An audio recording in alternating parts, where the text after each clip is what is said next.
भगवंतानं उसाला गोडवा दिला पण त्याला फळ दिलं नाही. सोन्याला चमक दिली पण त्याला सुगंध दिला नाही. चंदनाला सुगंध दिला पण त्याला फुलं दिली नाही.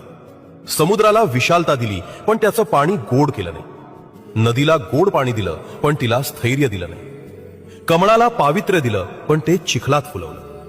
भगवंतानं स्वतःच्या अंशाला म्हणजे सूर्याला प्रकाश दिला पण त्याला शीतलता दिली नाही. चंद्राला शीतलता दिली पण त्याला स्वतःचा प्रकाश दिला नाही. विधात्यानं हे सर्व काही जाणीवपूर्वक घडवून आणलं. विद्वानाला ज्ञान दिलं पण संपत्ती दिली नाही. पराक्रमी राजाला सामर्थ्य दिलं पण दीर्घायुष्य दिलं नाही. हे सर्व यासाठी केलं कारण अभावच माणसाला जमिनीशी जोडून ठेवतो. या जगात कुणीही परिपूर्ण नाही. प्रत्येकाला काहीतरी मिळालंय आणि काहीतरी अपूर्ण राहिलंय. कारण अभावच माणसाला नम्र, कृतज्ञ आणि माणूस म्हणून जिवंत ठेवतो.